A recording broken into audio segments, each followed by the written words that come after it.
आपने भी अनाउंस किया है खलनायक 2 आप बनाना चाह रहे हैं।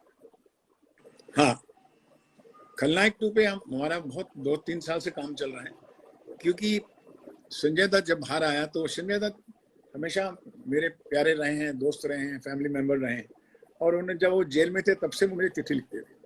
तो उस चिट्ठी में हमेशा लिखते थे, सुभाष जी मेरे को यहाँ पर मैं जब एंटरटेनमेंट देता हूँ सब कैदियों को, तो मैं कभी कभी माइक भी दे देते हैं, मैं गाना गा देता हूँ। तो कभी वो सब लोग कहते हैं मेरे एक ही गाना पॉपुलर है, नायक नहीं खलनायक हूँ मैं। तो सब कैदी लोग हम लोग गाते हैं। एंड खलनायक is very very popular film here and the character Ballu Balram, and they all love me because of that. So why can't we make this film a sequel? You know? तो उसने मुझे चिट्ठी लिखी, तब मुझे आइडिया आया कि यस, इसके ऊपर सीक्वल बन सकता है कि बल्लू बलराम 20 साल के बाद जब जेल से निकलता है और वापस आता है और वो जैकी श्रॉफ और माधुरी दीक्षित को मिलता है और उनके बच्चे भी हो गए हैं, तो क्या होता है उससे। तो मैंने एक प्लॉट लिखा, फिर ये जेल से आया, फिर मैंने इसको सुनाया, उसको बहुत पसंद आया, कहने लगा सुभाष जी हम ये पिक्चर जरूर बनाएंगे। तो फिर हमने स्क्रिप्ट पे काम करना शुरू किया और अभी 1.5-2 साल हो गए हमने स्क्रिप्ट पे काम कर लिया है। एंड देखो ईश्वर करेगा तो बहुत जल्दी इसको हम लोग फ्लोर पे लेके जाएंगे। And Sanjay Dutt is very keen, but it is a story about the young villain and the old villain. Sanjay Dutt will play in the older Ballu Balram, you see, and the young will be some young star. अभी हम select कर रहे हैं, जानने की कोशिश कर रहे हैं कि कौन बात करेगा। So and will Madhuri Dixit be part of it as well? Why not? Jackie Shroff will be the part also, because तीनों जिंदा हैं, लेकिन तीनों बुजुर्ग हो चुके हैं, तीनों सीनियर हो गए, सब 50-50 साल के हो गए, जो हैं अभी। सर जब खलनायक का जब शूटिंग हो रही थी एंड संजय दत्त अरेस्ट हो गए थे उसके बाद में, और फिर फाइनली जो कंट्रोवर्सी उस पिक्चर के अराउंड रही थी and when it finally released and became a huge hit, और उसमें गाना भी बहुत उसमें मशहूर हुआ था और कंट्रोवर्सी भी हुआ था चोली के पीछे। क्या हम लोग कह सकते हैं कि खलनायक आपकी one of the most controversial films ever थी आपके करियर? नहीं, I think Khalnaik was one of the most respected film post release, see, because it was selected as one of the best foreign films by the British Institute in London, you see, and it was nominated for the National Award also, you know. I lost National Award only because there was Choli Ke Piche song and a very controversial song, you see. Picture तो हमने बहुत प्यार से और passion से बनाई थी खलनायक, you see. लेकिन हुआ क्या कि जिस वक्त पिक्चर लास्ट लेग पे पहुंची उस वक्त संजय दत्त का ये कांड हो गया, इसी जो भी था। और उधर से हमारा जो म्यूजिक रिलीज हुआ, वो पहला गाना ही चोली के पीछे, वो within 1 week 1 crore cassette बिके, and this was highest grosser. कभी ऐसा रिकॉर्ड था कि कोई इतना बड़ा चार्ट बस्टर नहीं हुआ गाना, इतनी सेल कभी नहीं हुई। एंड वी बिकॉज चोली के पीछे गाना बिकेम वेरी पॉपुलर। तब चोली के पीछे जब गाना हुआ तो बहुत सी ऑर्गेनाइजेशंस ने हमारे खिलाफ जो है प्रोटेस्ट किया कि चोली के पीछे क्या है, ये एक वल्गर गाना है, और सुभाष जी जो है ये वुमेनहुड के ऊपर, इस हुड के ऊपर जैसे शुरू होता है। मैंने उनसे कहा कि आप पिक्चर तो देखिए, हमें कभी नहीं लगा, ये आप हमें बता रहे हैं और हमें ऐसा गिल्ट फील हो रहा है शायद हमने गलत किया। लेकिन जब मैंने पिक्चर देखता हूँ, मैंने खुद पिक्चराइज किया है, मेरे दिमाग में कभी नहीं आया, माधुरी के दिमाग में कभी नहीं आया, सरोज खान के दिमाग में कभी नहीं आया। हमने एडिट किया, गाना दिखा, एक गाना रसदार गाना है, जैसे रंगीन गाने होते हैं, and she is playing prostitute and वो अपने हिसाब से उसको सेड्यूस कर रही है। लेकिन 32 ऑर्गेनाइजेशंस जो सामाजिक ऑर्गेनाइजेशन थी और थोड़ी सी पॉलिटिकल भी थी, वो मेरे खिलाफ हो गई और पेपर्स में बहुत कंट्रोवर्सी चली। इधर से क्या हुआ, लास्ट डे जब मेरी शूटिंग चली, जब बलराम जेल में जा रहा है, यू नो सीन है, वो कोर्ट सीन उसने किया, घर आया और पुलिस उसको पकड़ के ले गई। तो अब रिलीज में 1 महीना रह गया था। तो हुआ ये कि 1 महीने तक इस फिल्म की जो हालत खराब हुई है मीडिया ने, और हम लोग फंस गए, और खलनायक सब जगह हो गया।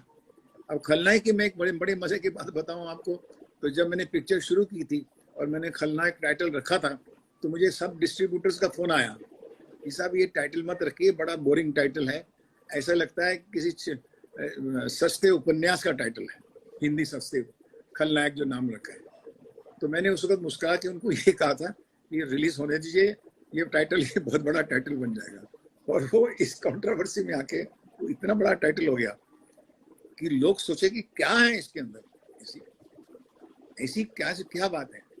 और फिर मैंने कुछ पॉलिटिकल लीडर्स को भी पिक्चर दिखाई, तो मैंने वो तो सबको लगा, नहीं सेंसर ने भी देखी, उनको भी लगा कि कोई ऐसी वल्गर वाली बात नहीं। और सुभाष जी कभी भी वल्गर की तरफ मेरे ध्यान तो कभी जाता ही नहीं कि उस तरह की पिक्चरें बननी चाहिए। इसी मैं हमेशा एक अपने तरीके से एक सभ्यता के रूप में फिल्में बनाता हूँ, तो बनाता रहा। जब पिक्चर रिलीज हुई तो इंडियन एक्सप्रेस के क्रिटिक ने लिखा कि this is one of the best piece of Indian cinema I have ever seen, चोली के पीछे song.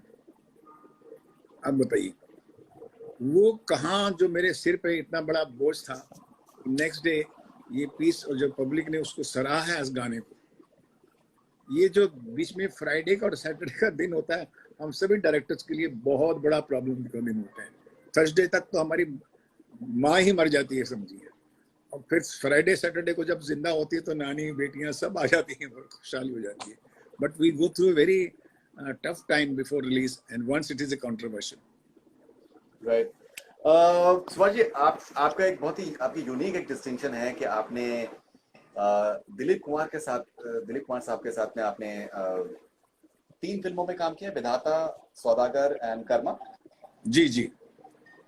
And knowing Dilip Sahab, I think बहुत ही जो उनकी जर्नी रही है, जो उनका करियर रहा है, उन्होंने कभी भी कॉम्प्रोमाइज नहीं किया। वो ऐसे इंस्टेंसेस हैं कि उनके पास लोग सूटकेस भर के पैसे लेकर आए और उनको पिक्चर की स्क्रिप्ट पसंद नहीं आई, उन्होंने मना कर दिया, जबकि ऐसे वक्त पे जब उनके पास पैसे की कमी थी। तो आप में ऐसा क्या जादू है कि दिलीप साहब ने आपके साथ में 3 फिल्में करी? जादू काम का होता है और सच्चाई का होता है। अगर आप ऑनेस्ट हैं और अपने काम में बहुत टैलेंटेड भी हैं और बहुत मेहनत भी हैं, तो 3 बातें अगर आप में हो तो कोई आपसे, सब आपसे प्यार करेंगे। डिफिकल्ट से डिफिकल्ट आदमी भी आपके साथ रहेगा।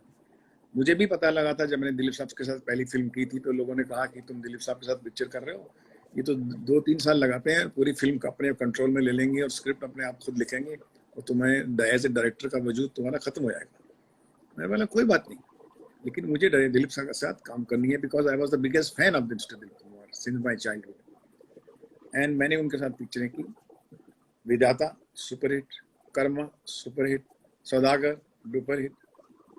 और पहली फिल्म के दिन ही मैंने उनसे कह दिया कि साहब मुझे एक बात बताइए दिलीप साहब, आप हिंदुस्तान के सबसे बड़े एम्परर हैं, सबसे बड़े बादशाह एक्टर हैं, सब स्टार्स आपके फैन हैं, लेकिन लोग मुझे कहते हैं कि तुम ये फिल्म जो दिलीप कुमार के साथ बना रहे हो सुभाष, इसका डायरेक्टर कौन होगा? मैं आपसे पूछना चाहता हूँ इसका डायरेक्टर कौन होगा? तो उन्होंने मुझे एक बात कही, इस पिक्चर के डायरेक्टर तुम हो, तुम। उसके बाद तीनों पिक्चर में आज तक कभी भी दिलीप साहब ने 10 साल में काम किया, हम लोगों ने कभी भी एक बार नहीं कहा कि ये सीन क्यों है और ये नहीं होना चाहिए और मुझे रोल सुनाओ। सिर्फ आइडिया स्टोरी सुनते थे, बस सिर्फ स्टोरी और अपना रोल सुनते थे, अब तुम अपना काम करो।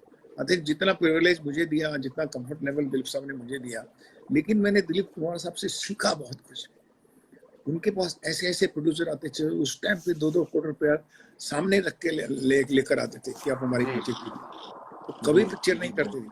बिकॉज दिलीप कुमार एक वो शख्सियत थी जिन्होंने हमेशा काम की लालसा की है, अच्छे काम की, एक्सीलेंस, सिर्फ एक्सीलेंस चाहिए उनको, कुछ नहीं चाहिए। जो एक्सीलेंस है उसके लिए वो अपनी जान भी दे देंगे, अपना खाना भी खिला देंगे। अगर आपने पैसे की बात की तो आपको नफरत की नजर से देखेंगे, आज अगर पैसे की बात करो तो आपको प्यार की नजर से देखते हैं। दिलीप कुमार में सबसे अच्छी क्वालिटी ये थी कि वो कभी भी पैसे के पीछे नहीं थे। यही मैंने भी सीखा और मैंने भी यही किया। मेरा काम जो भी है वो एक्सीलेंट होना चाहिए। आज भी मैं यही सोचता हूँ, आज भी मेरी वैसी है तबीयत है, तो थैंक्स टू दिलीप साहब कि हाँ अच्छा काम करेंगे पैसा आ जाएगा, एक्सीलेंस में पहुंचेंगे शोहरत आ जाएगी, पैसे के पीछे चले जाएंगे तो ये शोहरत भी चली जाएगी और काम भी चला जाएगा। ये क्योंकि ये वैल्यू हजारों साल से है और रहेंगी, ऐसा नहीं है कि जमाना बदल गया। अभी कोरोना के बाद देखते हैं ना क्या जमाना आएगा, कोई जमाना नहीं बदला, चीजें वही रहती हैं। और इसी वजह से आज भी हम हैं आपके सामने, it's because of those value created by these great actors, great film makers, great people, leaders. And we should always value the values what are. और मैंने कभी भी पैसे की परवाह नहीं की, सिर्फ कहानी क्या है। पहले एक्टर होते थे, उनकी पिक्चर रिलीज होती थी, पहले पूछते थे यार मेरा कौन सा सीन पसंद आया ऑडियंस को, ये सीन ऐसा सीन हुआ, या उसका डायलॉग का क्या हुआ, उसने वहां ताली पड़ी है, if you remember for those days right, ये सीन बहुत अप्रिशिएट हुआ है, वो सीन्स की बात करते थे रिलीज के बाद। अभी हम लोग पिक्चर के बाद कलेक्शंस की बात करते हैं, 70 करोड़ हो गया, 100 करोड़ हो गया, 150 हो गया, क्या बात, कभी बिल्कुल है, सही। कितना फर्क है अभी। तो जब हम पैशन की बात करते हैं, ऑनेस्टली बात है, दिलीप कुमार बनने के लिए, अमिताभ बच्चन बनने के लिए, या बड़े जबरदस्त एक्टर बनने के लिए आपको एक्टिंग से मोहब्बत होनी चाहिए, आपको अपने फन से, अपने अदाकारी से मोहब्बत होनी चाहिए। फिर पैसे से मोहब्बत कैसे हो सकती है? बिल्कुल।